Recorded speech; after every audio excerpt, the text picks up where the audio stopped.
بسم الله الرحمن الرحيم.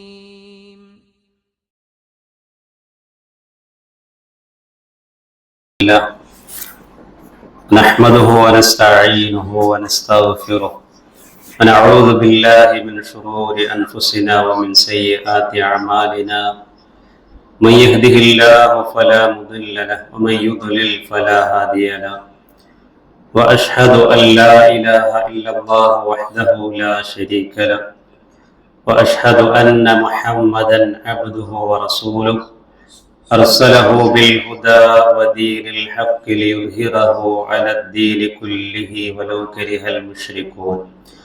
اللهم صل على محمد وعلى آل محمد كما صليت على إبراهيم وعلى آل إبراهيم إنك حميد مجيد. اللهم بارك على محمد وعلى آل محمد كما باركت على إبراهيم وعلى آل إبراهيم إنك حميد مجيد.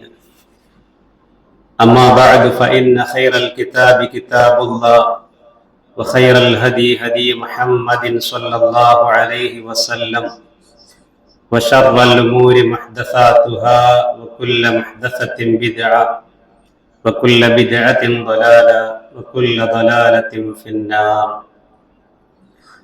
أعوذ بالله من الشيطان الرجيم. يا أيها الذين آمنوا اتقوا الله حق تقاته ولا تموتن إلا وأنتم مسلمون. بسم الله الرحمن الرحيم. ولله على الناس حج البيت من استطاع إليه سبيلا ومن كفر فإن الله غني عن العالمين. സ്നേഹാദരേരായ വിശ്വാസികളെ, സഹോദരങ്ങളെ, സർവ്വലോകരക്ഷിതാവും നിയന്താവുമായ അല്ലാഹു സുബ്ഹാനഹു വ തആലയുടെ വിധിവിലക്കുകളും നിയമനിർദ്ദേശങ്ങളുമെല്ലാം കൃത്യമായി പാലിച്ചും സൂക്ഷിച്ചും ജീവിക്കണമേ എന്ന് വസിയത്ത് ചെയ്യുന്നു, ഉപദേശിക്കുന്നു. അല്ലാഹു സുബ്ഹാനഹു വ തആല യഥാർത്ഥ വിശ്വാസികളിൽ, സ്വാലിഹുകളിൽ നമ്മെല്ലാം ഉൾപ്പെടുത്തി അനുഗ്രഹിക്കുമാറാവട്ടെ. പരിശുദ്ധമായ ഹജ്ജ് കർമ്മത്തിന്റെ മാസങ്ങളിലേക്ക് നാം പ്രവേശിച്ചിരിക്കുകയാണ്. ദുൽഖഅദയും ദുൽഹിജ്ജയും മുഹറവും ഈ 3 മാസങ്ങളാണ് അഷ്ഹുറുൽ ഹജ്ജ്, ഹജ്ജിന്റെ മാസങ്ങൾ എന്നറിയപ്പെടുന്നത്. ഈ 3 മാസങ്ങൾ ചേർത്ത് ഹജ്ജിന്റെ മാസങ്ങൾ എന്ന് പറയാൻ കാരണം, ദുൽഖഅദയിലാണ് ആളുകൾ ഹജ്ജിന് വേണ്ടി പുറപ്പെടുന്നത്. മുഹറമിലാണ് ഒരുപാട് ആളുകൾ ഹജ്ജ് കഴിഞ്ഞ് മടങ്ങുന്നത്. ദുൽഹിജ്ജ മാസത്തിലാണ് ആളുകൾ ഹജ്ജ് കർമ്മം നിർവഹിക്കുന്നത്. ഹജ്ജിന്റെ പോക്കും വരവും അതിന്റെ കർമ്മങ്ങളും അടങ്ങുന്ന 3 മാസങ്ങൾ എന്ന നിലയ്ക്കാണ് അഷ്ഹുറുൽ ഹജ്ജ് എന്ന പേരിൽ ഈ മാസങ്ങൾ അറിയപ്പെടുന്നത്. ലോകത്തിന്റെ നാനാഭാഗത്തു നിന്നുള്ള ലക്ഷക്കണക്കിന് വിശ്വാസിനികൾ പരിശുദ്ധ ഹറം ലക്ഷ്യം വെച്ചുകൊണ്ട് യാത്ര പുറപ്പെടാനുള്ള എല്ലാ ഒരുക്കങ്ങളിലുമാണുള്ളത്. പരിശുദ്ധമായ കഅബ ലോകത്താദ്യമായി അള്ളാഹുവിനെ ആരാധിക്കാൻ വേണ്ടി നിർമ്മിക്കപ്പെട്ട ഭവനം. അത് തകർന്നു കിടന്നിടത്ത് നിന്ന് ഇബ്രാഹിം നബി അലൈഹിസ്സലാം അതിന്റെ അടിത്തറകളെ പുനർനിർമ്മിക്കുകയാണ്. അതിന്റെ പുനർനിർമ്മാണം കഴിഞ്ഞ ശേഷം അല്ലാഹു സുബ്ഹാനഹു വ തആല ഇബ്രാഹിം നബി അലൈഹിസ്സലാമിനോട് കൽപ്പിക്കുകയാണ്, ഇബ്രാഹിം, ഹജ്ജിനു വേണ്ടി നീ വിളംബരം ചെയ്യുക. അള്ളാഹുവിന്റെ കൽപ്പന ഏറ്റെടുത്തുകൊണ്ട് ഇബ്രാഹിം നബി അലൈഹിസ്സലാം ഹജ്ജിനു വേണ്ടി വിളംബരം ചെയ്തു. വിശുദ്ധ ഖുർആനിൽ അല്ലാഹു സുബ്ഹാനഹു വ തആല ഇബ്രാഹിം നബി അലൈഹിസ്സലാമിനോട് കൽപ്പിക്കുന്നത് നമുക്ക് കാണാം. വഅദ്ദിൻ ഫിന്നാസി ബിൽ ഹജ്ജ് യഅതൂക റിജാലൻ വഅലാ കുല്ലി ളാമിരിൻ യഅതീന മിൻ കുല്ലി ഫജ്ജിൻ അമീഖ്. അല്ലാഹു സുബ്ഹാനഹു വ തആല പറയുന്നു, വഅദ്ദിൻ ഫിന്നാസി ബിൽ ഹജ്ജ്, ഇബ്രാഹിം നീ ജനങ്ങളോട് ഹജ്ജിന് ആഹ്വാനം ചെയ്യുക. യഅതൂക റിജാലൻ വഅലാ കുല്ലി ളാമിരിൻ യഅതീന മിൻ കുല്ലി ഫജ്ജിൻ അമീഖ്. ഓരോ മലമ്പാതകളും താഴ്വാരങ്ങളും നടന്നുകൊണ്ട് മെലിഞ്ഞ ഒട്ടകപ്പുറത്ത് കയറി സഞ്ചരിച്ചുകൊണ്ട് ആളുകൾ നിന്റെ വിളി കേട്ട് ഹറമിലേക്ക് എത്തിക്കൊള്ളും, ഹജ്ജിനെത്തിക്കൊള്ളും എന്നുള്ളതാണ്. ആരും കേൾക്കാതെ ഇബ്രാഹിം നബി അലൈഹിസ്സലാം നടത്തിയ വിളംബരം അള്ളാഹു ലോകത്തുള്ള കോടാനുകോടി വിശ്വാസികളിലേക്ക് കേൾപ്പിച്ചു. അതിന്റെ ഉത്തരമാണ് ഓരോ ഹജ്ജ് വേളകളിലും ഹറമുകളിലും ഹജ്ജിന്റെ ഇടങ്ങളിലും ഒത്തുകൂടുന്ന ലക്ഷോപലക്ഷം വരുന്ന വിശ്വാസികൾ. മറ്റേതൊരു ലോകത്ത് നടക്കുന്ന തീർത്ഥാടനത്തിൽ നിന്നും വ്യത്യസ്തമായി, അല്ലെങ്കിൽ ആഘോഷത്തിൽ നിന്നും വ്യത്യസ്തമായി, ആചാരങ്ങളിൽ നിന്നും വ്യത്യസ്തമായി വിശുദ്ധ ഹജ്ജ് കർമ്മത്തിനുള്ള ഒരു പ്രത്യേകത എന്ന് പറയുന്നത് ഒരേ വസ്ത്രമാണ് പാവപ്പെട്ടവനും പണമുള്ളവനും ഭരണാധികാരിയും അണിയുന്നത്. ഒരേ മന്ത്രമാണ് അവിടെ ഉരുവിടുന്നത്. ഒരേ ഭാഷയിലാണ് ലബ്ബൈക് അല്ലാഹുമ്മ ലബ്ബൈക് എന്ന് തുടങ്ങുന്ന തൽബിയത്തിന്റെ വാക്കുകൾ നിരന്തരം അവിടെ ചൊല്ലുന്നത്. ശുദ്ധ ഹജ്ജ് കർമ്മത്തിലേക്കൊന്ന് നോക്കിയാൽ ആ ഹജ്ജ് കർമ്മത്തിന്റെ ഓരോ രംഗങ്ങളിലും തുല്യത കാണാം, സഹകരണം കാണാം, സമർപ്പണം കാണാം. ഇതെല്ലാം ഒത്തുചേരുന്ന മഹത്തായ ഒരു കർമ്മമാണ് വിശുദ്ധ ഹജ്ജ് കർമ്മം എന്ന് പറയുന്നത്. റസൂലുള്ളാഹി സ്വല്ലല്ലാഹു അലൈഹി വസല്ലമയുടെ നിയോഗ വേളയിൽ വിശുദ്ധ ഹജ്ജ് കർമ്മം നടന്നു വന്നിരുന്നെങ്കിലും അതങ്ങേയറ്റം മലിനമാക്കപ്പെട്ടിരുന്നു. ചെണ്ടയും വാദ്യമേളങ്ങളും അതിന്റെ അകമ്പടിയോടെയായിരുന്നു തവാഫ് നടന്നിരുന്നത്. ബലികർമ്മങ്ങൾ നടന്നാൽ പോലും ബലി മൃഗത്തിന്റെ രക്തം കൊണ്ടുവന്ന് കഅബയിൽ തൊട്ട് പുരട്ടിയാലേ ആ ബലി പൂർത്തിയാകൂ എന്നവർ വിശ്വസിച്ചിരുന്നു. അങ്ങനെ മലിനമാക്കപ്പെട്ട് കിടന്നിരുന്ന ഹജ്ജിന്റെ കർമ്മങ്ങളെ അതിന്റെ യഥാർത്ഥ വിശുദ്ധിയിലേക്ക് റസൂലുള്ളാഹി സ്വല്ലല്ലാഹു അലൈഹി വസല്ലം തിരിച്ചു കൊണ്ടുവരികയായിരുന്നു. മക്ക ഇസ്ലാമിന്റെ കീഴിലായതിനു ശേഷമാണ് പ്രവാചകൻ സ്വല്ലല്ലാഹു അലൈഹി വസല്ലം ഹജ്ജ് കർമ്മം നിർവഹിക്കുന്നത്. പ്രവാചകന്റെ ജീവിതത്തിൽ റസൂലുള്ളാഹി സ്വല്ലല്ലാഹു അലൈഹി വസല്ലം നബുവത്തിന് ശേഷം ഒരേ ഒരു ഹജ്ജ് കർമ്മമാണ് നിർവഹിച്ചിട്ടുള്ളത്. ഈ ഉമ്മത്തിന് ഹജ്ജ് നിർബന്ധമാക്കിക്കൊണ്ട് വിശുദ്ധ ഖുർആനിലെ വചനം ഇറങ്ങിയത് ഇങ്ങനെയാണ്: വലില്ലാഹി അലന്നാസി ഹജ്ജുൽ ബൈത്തി മൻ ഇസ്തതാഅ ഇലൈഹി സബീലാ വമൻ കഫറ ഫഇന്നല്ലാഹ ഗനിയ്യുൻ അനിൽ ആലമീൻ. വലില്ല ആയത്തോടങ്ങുന്നതിനാണ്. വലില്ല ഹജ്ജ് എന്ന് പറഞ്ഞാൽ അത് ആളുകളെ കാണിക്കാനല്ല, ആളുകൾ അറിയാനല്ല, മറിച്ച് വലില്ല അത് റബ്ബിനുള്ളതാണ്. അതിന് നിയ്യത്താക്കിയത് മുതൽ ആ കർമ്മം അവസാനിക്കുന്നത് വരെ അത് അല്ലാഹുക്കുള്ളതാണ്. ആ ഒരു നിയ്യത്തോടുകൂടി അത് നിർവഹിക്കണം. വലില്ലാഹി അലന്നാസി ഹജ്ജുൽ ബൈത്തി മൻ ഇസ്തതാഅ ഇലൈഹി സബീലാ. ഒരു ഹജ്ജിന് അവിടെ എത്തണമെന്നുണ്ടെങ്കിൽ എന്തെല്ലാം മാർഗങ്ങൾ ഒത്തുചേരണോ അതെല്ലാം ഒത്തുചേർന്നാൽ അവിടെ നിർബന്ധമായി. ഇന്ന് നമുക്കറിയാം, പണം ഉണ്ടായിട്ട് മാത്രം കാര്യമില്ല, ആരോഗ്യമുണ്ടായത് കൊണ്ടായില്ല, അതിനപ്പുറം പല ശുറൂത്തുകളും നിബന്ധനകളും പരിശുദ്ധ ഹജ്ജ് കർമ്മത്തിന് അവിടെ എത്തണമെങ്കിൽ പല നാടുകളും അവരുടേതായ നിയമങ്ങൾ കൊണ്ടുവന്നുകൊണ്ടിരിക്കുകയാണ്. അപ്പൊ ബുദ്ധിമുട്ടുകളുണ്ട്. വിചാരിച്ച സമയത്ത് അത് ചെയ്യാൻ പറ്റുന്നില്ല. ഒരാൾക്ക് സമ്പത്തുണ്ടായിട്ടും വിശുദ്ധ ഹജ്ജ് കർമ്മത്തോട് ഒരാൾ പുറം തിരിഞ്ഞു നിന്നാൽ അള്ളാഹ്ക്കൊന്നും നഷ്ടപ്പെടാനില്ല. അള്ളാഹു ഐശ്വര്യവാനാണ് എന്ന് പറഞ്ഞിട്ടാണ് ആ ആയത്ത് അവിടെ അവസാനിക്കുന്നത്. അപ്പം സൗകര്യമുണ്ടായിട്ടും ഹജ്ജ് കർമ്മം വൈകിപ്പിക്കുന്ന ആളുകൾക്കെതിരെ ശക്തമായ ചില നിലപാടുകൾ മഹാനായ ഉമർ ബിൻ ഖത്താബ് റളിയല്ലാഹു അൻഹു എടുത്തത് കാണാം. നമ്മുടെ ആളുകൾക്ക് കുറെ കാലം മുമ്പുള്ള ഒരു ചിന്താഗതി എന്ന് പറഞ്ഞാൽ പ്രായമെത്തി ഇനി ഒരു തിരിച്ചുവരവിനും ജീവിതത്തിനും സാധ്യതയില്ലാത്ത സമയത്ത് ഹജ്ജിന് പോവുക, അവിടുന്ന് മരണപ്പെടുക എന്നുള്ളതായിരുന്നു. പക്ഷെ ആരോഗ്യമുള്ള സമയത്ത് ചെയ്യേണ്ട കർമ്മമാണ് ഹജ്ജ് എന്ന് പറയുന്നത്. അത് പല ആളുകളും ഇപ്പൊ തിരിച്ചറിഞ്ഞു തുടങ്ങിയിട്ടുണ്ട്.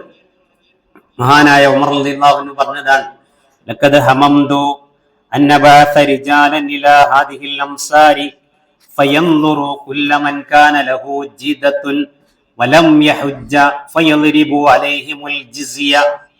അതായത് ഹജ്ജിന് പോകാനുള്ള സാമ്പത്തിക ശേഷി ഉണ്ടായിട്ടും പോകാതിരിക്കുന്ന ആളുകൾക്ക് പ്രത്യേകമായ നികുതി അവർക്ക് ഏർപ്പെടുത്തണം എന്ന് ഞാൻ വിചാരിച്ചിട്ടുണ്ട്. എന്നിട്ട് അവസാനം മഹാനായ ഉമർ റളിയല്ലാഹു അൻഹു പറയാൻ, വലം യഹുജ്ജ, ഈ സൗകര്യമെല്ലാം ഉണ്ടായിട്ടും ഒരാൾ ഹജ്ജ് ചെയ്യുന്നില്ല എങ്കിൽ ഫയദ്രിബു അലൈഹിമുൽ ജിസിയ, അവർക്ക് മേൽ ജിസിയ ചുമത്തണം എന്ന് ഞാൻ വിചാരിച്ചിട്ടുണ്ട്. മാ ഹും ബി മുസ്ലിമീൻ, മാ ഹും ബി മുസ്ലിമീൻ. ഇമാം ബൈഹഖി സുനനുൽ കുബ്രയിൽ റിപ്പോർട്ട് ചെയ്തിട്ടുള്ളതാണ്.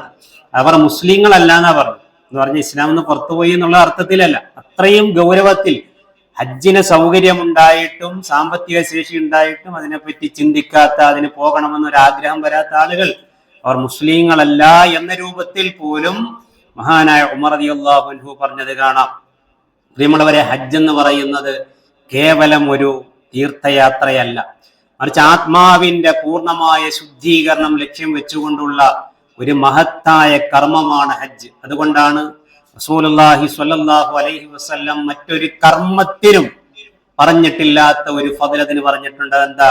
സ്വന്തം ഉമ്മ, ആ ഉമ്മ ഗർഭം പൂർത്തിയായി ഗർഭാശയത്തിൽ നിന്നൊരു കുഞ്ഞിനെ പ്രസവിച്ചിടുമ്പോ, ഒരു കുഞ്ഞ് പ്രസവിച്ച് വീഴുമ്പോ ആ കുഞ്ഞിനേക്കാൾ പരിശുദ്ധനായി വേറൊരാൾ ഈ ഭൂമുഖത്തില്ല. അതുപോലെ മൻ ഹജ്ജ ലില്ല, അള്ളാഹ്ക്ക് വേണ്ടി ഒരാൾ ഹജ്ജ് ചെയ്താൽ ഫലം യർഫസ് വലം യഫ്സുക്, അതിൽ യാതൊരു അനാവശ്യവും അതിൽ വരാതെ, എങ്കിൽ റജഅക യൗമി വലദതുഹു ഉമ്മഹു, ഉമ്മ കുഞ്ഞിനെ പ്രസവിച്ചതുപോലെ അവൻ വിശുദ്ധനായിരിക്കും എന്നുള്ളതാണ്. പ്രവാചകൻ സല്ലല്ലാഹു അലൈഹി വസല്ലമയോട് ഒരിക്കൽ ചോദിച്ചു, ഏറ്റവും ഉത്തമമായ കർമ്മം ഏതാണ് നബി എന്ന് ചോദിച്ചപ്പോൾ അൽ ഹജ്ജുൽ മബ്റൂർ എന്നാ പറഞ്ഞത്. നമ്മൾ ആളുകളൊക്കെ ഹജ്ജിന് വേണ്ടി യാത്ര അയക്കുമ്പോൾ പറയും, മക്ബൂലും മബ്റൂറുമായ ഹജ്ജ് ചെയ്തു വരാൻ അള്ളാഹു തൗഫീഖ് ചെയ്യട്ടെ എന്നാ പറയാം. അപ്പൊ മബ്റൂറായ ഹജ്ജ് എന്ന് പറഞ്ഞാൽ എന്താ? അള്ളാഹ് എല്ലാ നിലയ്ക്കും സ്വീകരിക്കുന്ന, പോരായ്മകളും ന്യൂനതകളും ഒന്നും വരാതെ വളരെ ശ്രദ്ധിച്ച് നിർവഹിക്കുന്ന ഹജ്ജിന് അവർ അൽ ഹജ്ജുൽ മബ്റൂർ എന്ന് പറയാം. അപ്പൊ അങ്ങനെ ഒരു ഹജ്ജിന് വേണ്ടി നമ്മൾ ആഗ്രഹിക്കണം. സാമ്പത്തികമായി ഇല്ലെങ്കിലും സാഹചര്യമില്ലെങ്കിലും വഴി തുറന്നു തരുന്നവൻ റബ്ബാണ്. പക്ഷെ നീയത്ത് വേണം, ആഗ്രഹം വേണം. അള്ളാഹു നമുക്കത് പൂർത്തീകരിച്ച് തരുമാറാവട്ടെ. ഹജ്ജ് കർമ്മത്തിന് പോയ ആളുകളുണ്ട്. ഇത്രയും മഹത്തായ ഒരു കർമ്മത്തിന് സാക്ഷിയാകാൻ സാധിച്ചവനാണെന്ന് ഞാനെന്നുള്ള ബോധത്തോടുകൂടി ആ ഒരു ഹജ്ജിന്റെ വിശുദ്ധി കാത്തു സൂക്ഷിച്ചുകൊണ്ടാവണം ഹജ്ജ് കഴിഞ്ഞ ആളുകളും ജീവിക്കേണ്ടത്. ഹജ്ജിന്റെ ആത്മാവെന്ന് പറയുന്നത് അറഫയാണ്. അതുകൊണ്ടാണ് റസൂലുള്ളാഹി സ്വല്ലല്ലാഹു അലൈഹി വസല്ലം പറഞ്ഞത് അൽ ഹജ്ജു അറഫ, ഹജ്ജ് എന്ന് പറഞ്ഞാൽ അറഫയാണ്. പ്രവാചകൻ മറ്റൊരു വചനത്തിൽ പറഞ്ഞു, മാ മിൻ യൗമിൻ അക്സറ മിൻ അൻ യുഅതിഖല്ലാഹു ഫീഹി അബദൻ മിനൻ നാർ മിൻ യൗമി അറഫ. മുസ്ലിം ഉദ്ധരിച്ച ഒരു ഹദീസാണ്. അറഫയുടെ അന്ന് ആളുകളെ അള്ളാഹു നരകത്തിൽ നിന്ന് മോചിപ്പിക്കുന്നത്ര ആളുകളെ വേറൊരു ദിവസവും നരകത്തിൽ നിന്ന് മോചിപ്പിക്കുന്നില്ല എന്നുള്ളതാണ്. അല്ല, ഇവിടെയൊക്കെ ഭരണാധികാരികളുടെ ഇവിടുത്തെ സ്വാതന്ത്ര്യ ദിനാഘോഷവുമായി ബന്ധപ്പെട്ട ഗൾഫ് രാജ്യങ്ങളിലൊക്കെ കാണാം, അതിന്റെ ഭാഗമായി ഇത്ര ആളുകളെ എന്ത് ചെയ്തു, തടവിൽ നിന്ന് ജയിലിൽ നിന്ന് മോചിപ്പിച്ചു, മോചനം നൽകിയെന്ന് കാണാം, ശിക്ഷ ഇളവ് നൽകിയെന്ന് കാണാം. എന്ന് പറഞ്ഞതുപോലെ അള്ളാഹു ഏറ്റവും കൂടുതൽ നരകമോചനം ആളുകൾക്ക് നൽകുന്ന ദിവസമാണ് യൗമു അറഫ എന്ന് നബി സല്ലല്ലാഹു അലൈഹി വസല്ലം പഠിപ്പിക്കുകയാണ്. ഹജ്ജിനും ഉംറയ്ക്കും പരിശുദ്ധമായ ആ നാട്ടിലേക്ക് എത്തുന്നവരെ റസൂലുള്ളാഹി സ്വല്ലല്ലാഹു അലൈഹി വസല്ലം വിശേഷിപ്പിച്ചത് വഫ്ദുള്ള എന്നാണ്. അള്ളാഹിന്റെ ക്ഷണം സ്വീകരിച്ച് അള്ളാഹുവിന്റെ അതിഥികളായി എത്തുന്ന ആളുകൾ എന്നാണ്. അൽ ഹജ്ജാജു വൽ ഉമ്മാർ വഫ്ദുള്ള, ഹജ്ജിന് പോകുന്നവരും ഉംറയ്ക്ക് പോകുന്നവരും അള്ളാഹിന്റെ ഗസ്റ്റുകളാണ്, അള്ളാഹുവിന്റെ അതിഥികളാണ്. ഇൻ ദഅൗഹു അജാബഹു, ഉള്ളറിഞ്ഞവർ അള്ളാഹിനോട് തേടിയാൽ അള്ളാഹ് അതിന് ഉത്തരം നൽകിയിരിക്കും. വഇൻ ഇസ്തഗ്ഫറൂഹു ഗഫറ ലഹും, അള്ളാഹുവിനോട് അവർ മഗ്ഫിറത്തിനെ തേടിയാൽ അള്ളാഹു അവരുടെ പാപമോചനം സ്വീകരിച്ചിരിക്കും എന്നാണ് നബി സല്ലല്ലാഹു അലൈഹി വസല്ലം പറഞ്ഞത്. ഒരു ഹജ്ജ് യാത്രയിൽ അതിപ്രധാനമാണ് ഇഖ്ലാസ് എന്ന് പറയുന്നത്. അത് നഷ്ടപ്പെട്ടാൽ ആ കർമ്മത്തിന് യാതൊരു കാര്യമില്ല. അത്രയേറെ അധ്വാനമെടുത്ത്, ശരീരം കൊണ്ടും സമ്പത്ത് കൊണ്ടും സമയം കൊണ്ടും അധ്വാനമെടുത്ത് ചെയ്യുന്ന ഒരു കർമ്മം ഇസ്ലാമിൽ വേറൊന്നില്ല. ദിവസങ്ങൾ എടുത്ത് ചെയ്യുന്ന കർമ്മമാണ്. അതുകൊണ്ട് ആ കർമ്മത്തിന്റെ തുടക്കം മുതൽ ഒടുക്കം വരെ ഇഖ്ലാസ് കാത്തു സൂക്ഷിക്കണം എന്നാണ് അല്ലാഹു സുബ്ഹാനഹു വ തആല ഒരു കൂട്ടം വിശ്വാസികളെ പ്രശംസിക്കുന്നുണ്ട്. നിഫാഖിൽ നിന്ന് രക്ഷപ്പെട്ട ആളുകളെ പറ്റി അല്ലാഹു പറഞ്ഞു, ഇല്ലല്ലദീന താബൂ വഅസ്ലഹു വഅതസമൂ ബില്ലാഹ് വഅഖ്ലസൂ ദീനഹും ലില്ലാഹ്. ആ ആളുകളുടെ പ്രത്യേകത എന്താ? ഇല്ലല്ലദീന താബൂ, അവർ തൗബ ചെയ്തവരാണ്, വഅസ്ലഹു, അവരുടെ നിലപാടുകളെ ഏറ്റവും നന്നാക്കി തീർത്തവരാണ്, വഅതസമൂ ബില്ലാഹ്, ജീവിതത്തിലെ ഏത് പ്രതിസന്ധിയിലും അള്ളാഹുവിനെ മാത്രം അവലംബിക്കുന്നവരാണ്, വഅഖ്ലസൂ ദീനഹും ലില്ലാഹ്, അവരുടെ ദീനിന്റെ ഏത് കർമ്മങ്ങൾ അവർ ചെയ്യുമ്പോഴും ഇഖ്ലാസ് കാത്തു സൂക്ഷിച്ചവർ ചെയ്യുന്നവരാണ്. ഫഉലൈക മഅൽ മുഅ്മിനീൻ, അവർ വിശ്വാസികളുടെ കൂടെയാണ്. വസൗഫ യുഅ്തില്ലാഹുൽ മുഅ്മിനീന അജ്റൻ അളീമാ, അങ്ങനെയുള്ള വിശ്വാസികൾക്കാണ് അള്ളാഹു അതിമഹത്തായ പ്രതിഫലം നാളെ പരലോകത്ത് സജ്ജീകരിച്ചു വെച്ചിരിക്കുന്ന എന്നാണ്. അതുകൊണ്ട് ഈ ഒരു മഹത്തായ കർമ്മത്തിന്റെ മഹത്വത്തെ നമ്മൾ ഉൾക്കൊള്ളുക, അത് നിർവഹിക്കാനുള്ള തൗഫീഖിന് വേണ്ടി അള്ളാഹുവിനോട് ആത്മാർത്ഥമായി തേടിക്കൊണ്ടിരിക്കുക. അത് നിർവഹിക്കാൻ ഭാഗ്യം ലഭിച്ച ആളുകൾ അതിന്റെ ഇഫ്ഫത്ത്, അതിന്റെ പരിശുദ്ധത ജീവിതത്തിൽ കാത്തു സൂക്ഷിച്ച് ജീവിക്കാൻ ശ്രമിക്കുക. അള്ളാഹു അതിനെല്ലാം നമുക്ക് തൗഫീഖ് പ്രദാനം ചെയ്യുമാറാകട്ടെ.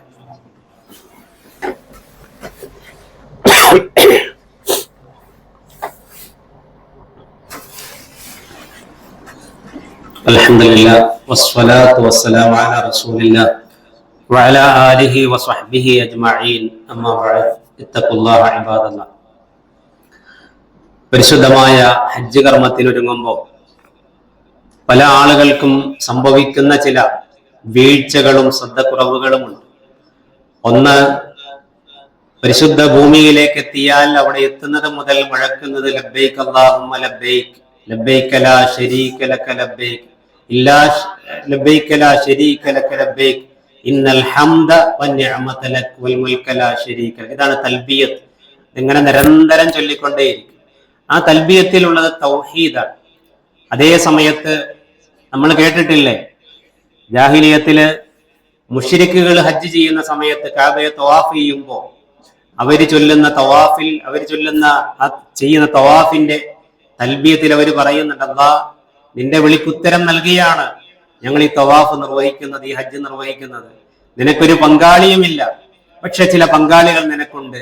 ആ പങ്കാളികൾ നിന്റേതാണ്, നീ കൊടുത്ത കഴിവിൽ നിന്ന് സഹായിക്കുന്ന പങ്കാളികളാണ് അവർ എന്ന് പറയുന്നുണ്ട്. അഥവാ ഷിർക്ക് കലർന്ന ഹജ്ജാണ് അവർ നിർവഹിച്ചിരുന്നതെന്നാണ്. ഇന്ന് നമ്മുടെ ചില ആളുകൾ പരിശുദ്ധ ഹജ്ജ് കർമ്മത്തിന് പോകുമ്പോൾ പ്രത്യേകം ചില മക്ബറകളിലും ജാറങ്ങളിലും പോയി അവിടെയുള്ള മഹാന്മാരുടെ പൊരുത്തം തേടി അവിടെ പോയി ദുആ ചെയ്ത് പുറപ്പെടുന്ന ആളുകളെ കാണാം. ഷിർക്ക് കൊണ്ട് ആരംഭിച്ച് യാത്ര തുടങ്ങുകയാണ്. ഏറ്റവും വലിയ അബദ്ധമാണ്. മറ്റൊന്ന്, പല ആളുകളും ഇന്ന് അവിടെ എന്താ എന്നൊരാൾക്കൂട്ടം, ആ വീട്ടിലെന്താ ഒരു പന്തലിട്ടിരിക്കുന്നത്, അതവിടെ നാളെ അവര് ഹജ്ജിന് പോവാണ്. ഒരു കല്യാണത്തെ വെല്ലുന്ന രൂപത്തിലുള്ള ആൾക്കൂട്ടവും സദ്യയും ആഘോഷവും പോലെ ഇന്നിപ്പോ അതിന് ഹജ്ജ് കല്യാണം എന്ന് വരെ ആളുകൾ പേർത്തിരിക്കുന്നു. അവിടെ ഹജ്ജ് കല്യാണം എന്ന് പറയുന്നു. എല്ലാരെയും വിളിച്ചുകൂട്ടി സദ്യ കൊടുത്ത് ഒരു ഭക്ഷണം കൊടുക്കുന്ന പുണ്യമാണെങ്കിൽ പോലും വളരെ ലാളിത്യത്തോടു കൂടി നിർവഹിക്കുന്ന, ത്യാഗനിർഭരമായി നിർവഹിക്കുന്ന ഒരു കർമ്മത്തെ ഈ രൂപത്തിൽ മാറ്റേണ്ടതില്ല. വരുന്ന ആളുകളെ സ്വീകരിക്കണം, അവർക്ക് എന്തെങ്കിലും നൽകണം, അതൊക്കെ പുണ്യകരമാണ്. പക്ഷെ അതിനെ മറ്റൊരു തരത്തിലേക്ക് മാറ്റുന്ന അവസ്ഥയുണ്ടാകാൻ പാടില്ല. നമ്മുടെ നീയത്തും മാറിപ്പോകാൻ പാടില്ല. മറ്റൊന്ന്, ആളുകളെയൊക്കെ വീടുകൾ കയറി ഇറങ്ങി ക്ഷണിക്കും. താൻ ക്ഷണിച്ച ആളുകളിൽ ആരെങ്കിലും കുടുംബത്തിലുള്ളവരോ സുഹൃത്തുക്കളിലുള്ളവരോ താൻ പോന്നതിന്റെ തലേന്ന് വീട്ടിലെത്തിയില്ലെങ്കിൽ, യാത്രയക്കാൻ എത്തിയില്ലെങ്കിൽ അവരോട് മാനസികമായ ഒരു അകൽച്ച. ഒരു നല്ല കർമ്മത്തിന് പോകുമ്പോ അതൊരു പിണക്കത്തിന് കാരണമായി മാറുന്ന അവസ്ഥ. ഒരു കർമ്മം കഴിഞ്ഞു വരുമ്പോ അവൻ വന്നില്ലല്ലോ എന്നെ ഒന്ന് കാണാൻ എന്ന് ചിന്തിക്കുന്ന അവസ്ഥ. ഇതൊന്നും പരിശുദ്ധ ഹജ്ജിന് പോകുന്ന ആളുകളിൽ ഉണ്ടാകാൻ പാടില്ല. ഒരു പിണക്കം അത് മുഖേന, ഒരു ബന്ധം വിച്ഛേദിക്കൽ അത് മുഖേന ഉണ്ടാകാൻ പാടില്ല. ഹജ്ജിന് പോകുമ്പോൾ നമ്മൾ അവിടെ എത്തിയാൽ ദുആ ചെയ്യണമെന്ന് പറയും. പോകുന്ന ആളുകളാവട്ടെ അത് സ്വീകരിക്കപ്പെടാൻ ദുആ ചെയ്യണമെന്ന് പറയും. പരസ്പരമുള്ള ദുആ നല്ലതാണ്, അത് ശ്രേഷ്ഠകരമാണ്. പക്ഷെ നമ്മളൊന്നും ദുആ ചെയ്തിട്ട് കാര്യമില്ല, പോകുന്ന നിങ്ങളെ ദുആ ചെയ്തിട്ട് കാര്യമുള്ളൂ എന്നുള്ള നിലയ്ക്ക് പൂർണ്ണമായും ദുആകൾ അവരെ ഏൽപ്പിക്കുക, എന്നിട്ട് നമ്മൾ ഈ ഒരു രീതി പാടില്ല എന്നാണ് പണ്ഡിതന്മാർ പറഞ്ഞത്. അങ്ങനെ പാടില്ല. ചില ആളുകളുണ്ട്, നമ്മളൊന്നും ദുആ ചെയ്തിട്ട് കാര്യമില്ല, നമുക്ക് വേണ്ടി ഇന്ന ആളുകളൊക്കെ ദുആ ചെയ്തിട്ടേ കാര്യമുള്ളൂ എന്ന് അങ്ങനെ നമ്മൾ ചിന്തിക്കാൻ പാടില്ല. പൂർണ്ണമായ യഖീനോടുകൂടി നമ്മൾ ഓരോരുത്തരും അള്ളാഹിനോട് ദുആ ചെയ്യണം എന്നാണ് റസൂലുള്ളാഹി സ്വല്ലല്ലാഹു അലൈഹി വസല്ലം പറഞ്ഞിട്ടുള്ളത്. ഈ ഒരു ഹജ്ജ് കർമ്മത്തിന്റെ പ്രത്യേകത എന്ന് പറഞ്ഞാൽ അതിന്റെ തുടക്കം മുതൽ ഒടുക്കം വരെ അതിലൊരു കർമ്മവും രഹസ്യമായിട്ട് ചെയ്യാൻ പറ്റില്ല. ആളുകൾ കാണുകയാണ് അത് മുഴുവൻ ചെയ്യുന്നത്. അതുകൊണ്ട് ഏറ്റവും കൂടുതൽ റിയാ കടന്നു വരാൻ സാധ്യതയുള്ള ഒരു കർമ്മം കൂടിയാണ് ഹജ്ജ് കർമ്മം. അത് ഏറ്റവും വിശുദ്ധമായി നിർവഹിച്ചില്ല എങ്കിൽ അതിന്റെ പ്രതിഫലം നഷ്ടപ്പെട്ടു പോകും. അതുകൊണ്ട് ആ നിലക്ക് ആകണം ഹജ്ജിന് പോകുന്നവർ ഒരുങ്ങേണ്ടത്, ഹജ്ജിനെ ആഗ്രഹിക്കുന്നവർ ആഗ്രഹിക്കേണ്ടത്. അല്ലാഹു സുബ്ഹാനഹു വ തആല ഇതുവരെ ആ കർമ്മം നിർവഹിക്കാൻ സാധിച്ചിട്ടില്ലാത്തവർക്ക് ആ കർമ്മം ജീവിതത്തിൽ ഏതെങ്കിലും വേളകളിൽ നിർവഹിക്കാനുള്ള തൗഫീഖ് അല്ലാഹു സുബ്ഹാനഹു വ തആല പ്രദാനം ചെയ്യുമാറാവട്ടെ. പല നിലയ്ക്കും മാനസികമായും ശാരീരികമായും എല്ലാ നിലയ്ക്കും പോകുവാൻ വേണ്ടി ഒരുങ്ങിയിരിക്കുന്നവർക്ക് പൂർണ്ണമായും അവരാഗ്രഹിച്ചതുപോലെ നല്ല രൂപത്തിൽ ആ കർമ്മം നിറവേറ്റി മടങ്ങുവാൻ അല്ലാഹു സുബ്ഹാനഹു വ തആല തൗഫീഖ് പ്രദാനം ചെയ്യുമാറാവട്ടെ. വമാ തദ്രീ നഫ്സും മാദാ തക്സിബു ഗദാ വമാ തദ്രീ നഫ്സും ബിഅയ്യി അർദിൻ തമൂത്ത്. എവിടെ വെച്ചാണ് നിങ്ങളുടെ അവസാന നിമിഷങ്ങൾ എന്ന് നിങ്ങൾക്കറിയില്ല എന്ന് അല്ലാഹു സുബ്ഹാനഹു വ തആല പറഞ്ഞത് അന്വർത്ഥമാകും വിധം ഓരോ ദിവസവും ആകസ്മികമായ മരണങ്ങൾ ഇങ്ങനെ നടന്നുകൊണ്ടേയിരിക്കുകയാണ്. സ്വാഭാവികമായ മരണങ്ങളെക്കാൾ ആകസ്മികമായ മരണങ്ങളാണ് കൂടുതൽ. ഗൾഫ് രാജ്യത്തെ ഒരു നാട്ടിൽ സാമൂഹ്യ പ്രവർത്തന മേഖലയിൽ വളരെ സജീവമായിട്ടുള്ള ഒരു സഹോദരന്റെ ഭാര്യ യസീന എന്ന സഹോദരി ഇന്ന് രാവിലെ അറ്റാക്ക് വന്ന് മരണപ്പെട്ടു എന്ന് പറയുന്നത് 40 വയസ്സേ ഉള്ളൂ. സിറ്റിയിൽ നമ്മുടെ ഒരു സഹോദരന്റെ മകൻ 5 വയസ്സുള്ള കുട്ടി എന്ന് മരണപ്പെട്ടവർ അറിയിച്ചിട്ടുണ്ട്. ചെറുപ്രായമാണ്. ആകസ്മികമായ മരണങ്ങൾ ഒരുപാട് വന്നുകൊണ്ടിരിക്കുകയാണ്. പ്രിയമുള്ളവരെ, ഒരുക്കം നമ്മൾ ശ്രദ്ധിക്കണം. അലസമായി പോകരുത്, അശ്രദ്ധമായി പോകരുത്. അല്ലാഹു സുബ്ഹാനഹു വ തആല മരണപ്പെട്ട സഹോദരങ്ങൾക്കെല്ലാം അല്ലാഹു മഗ്ഫിറത്തും റഹ്മത്തും പ്രദാനം ചെയ്യുമാറാവട്ടെ. സ്വർഗം നൽകി അനുഗ്രഹിക്കുമാറാവട്ടെ. ആകസ്മികമായ മരണചിന്തയോടുകൂടി ജീവിതത്തെ കർമ്മങ്ങളെ കൂടുതൽ ക്രമപ്പെടുത്തി ജീവിക്കാൻ അല്ലാഹു നമുക്ക് തൗഫീഖ് പ്രദാനം ചെയ്യുമാറാവട്ടെ. അല്ലാഹു മഗ്ഫിർ ലിൽ മുഅ്മിനീന വൽ മുഅ്മിനാത്ത് വൽ മുസ്ലിമീന വൽ മുസ്ലിമാത്ത് അൽ അഹ്യാഇ മിൻഹും വൽ അംവാത്ത്. اللهم أجرنا من النار، اللهم أجرنا من النار، اللهم أجرنا من النار. ربنا توفنا مسلمين والحقنا بالصالحين. ربنا لا تجعل في قلوبنا غلا للذين آمنوا ربنا إنك رؤوف رحيم. سبحان ربك رب العزة عما يصفون وسلام على المرسلين والحمد لله رب العالمين.